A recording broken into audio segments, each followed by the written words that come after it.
Hey folks, it's Neil from Anchor Ranch Farm in beautiful Scio, Oregon. I thought I'd just show my, what do I call this, my sheep sorting setup. I know a lot of people have barns and fancy stuff like that, but I just built this. Periodically we need to separate out sheep. These are, well, there's one big guy in here, but who missed the cut.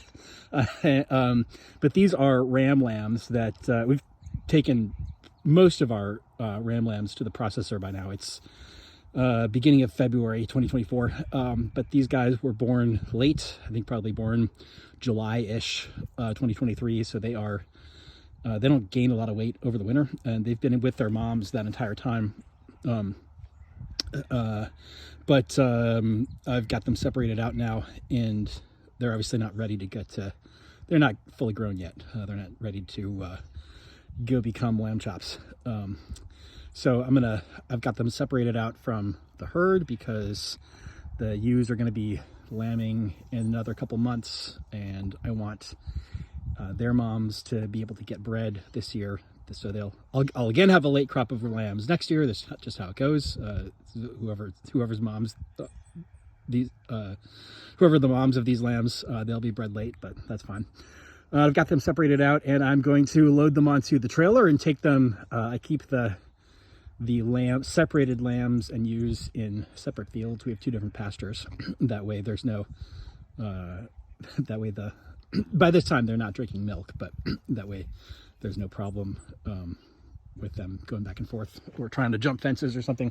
So here we go. I've got this little sort of holding pen that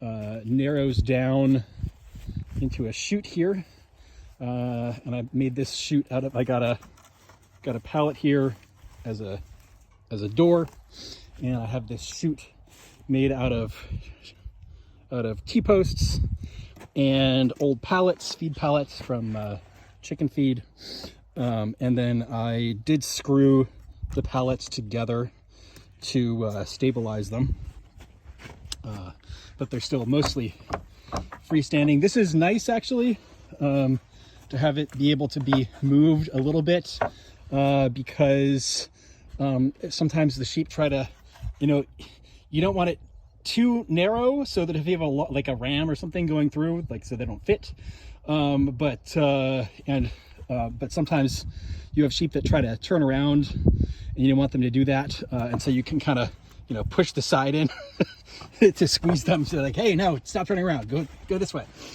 So I've got this chute here, just sliding around along here. Good food on the farm. I barely fit through here. Got another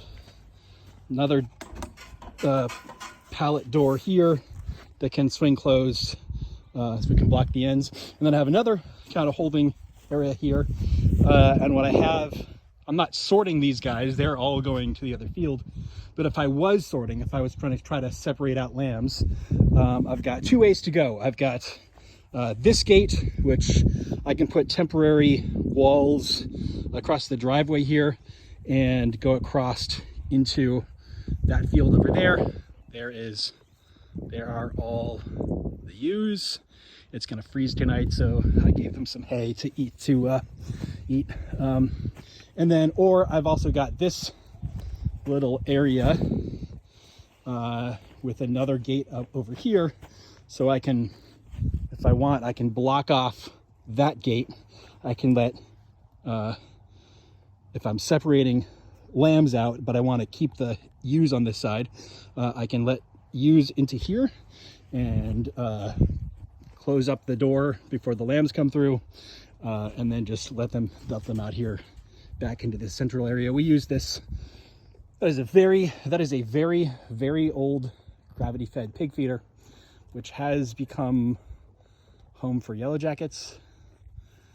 They're not bothering anybody, and not paper wasps. They're out there, they don't bother anybody, and they do eat cabbage worms. So, live and let live. But this kind of scrub area we use as our sacrifice area if we're putting all the sheep together and then sorting them.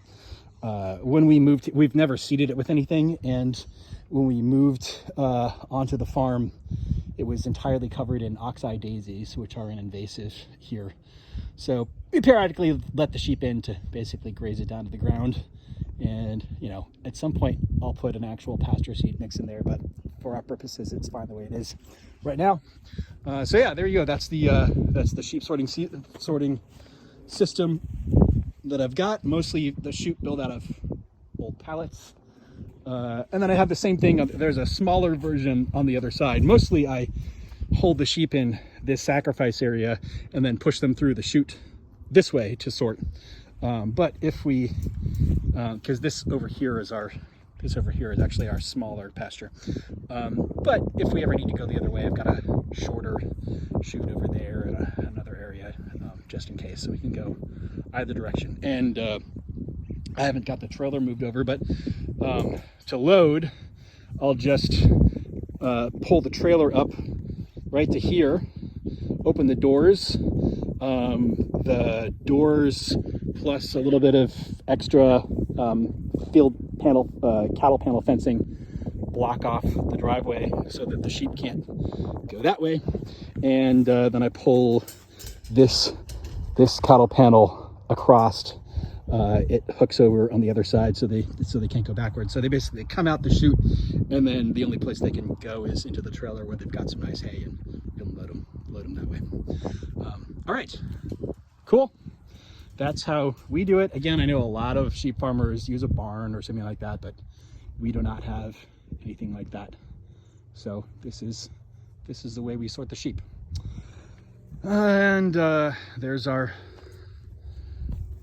Rambo the ram, our Katahdin ram that we got from our neighbors right over there. I'm trying something. I was gonna separate him out, but is Uli Kinsel. I think that's his name. I think it's Uli Kinsel, something like that. He writes, he's a sheep farmer in New York who writes or wrote for this Cornell Small Farm Journal. And he recommends keeping your rams with the ewes until they lamb. We get, every few years, I lose a few ewes to coyote attack. So, you know, be a man, buddy. He's a good guy. He's has not been aggressive with us so far. So, you know, but if he's in there and maybe keeping some of the coyotes away as the ewes are slowing, you know, getting big bellies and slowing down, that's great. And then once the lambs are born, we'll separate him out for a bit. Yeah. All right. AnchorRanchFarm.com. Peace be with you.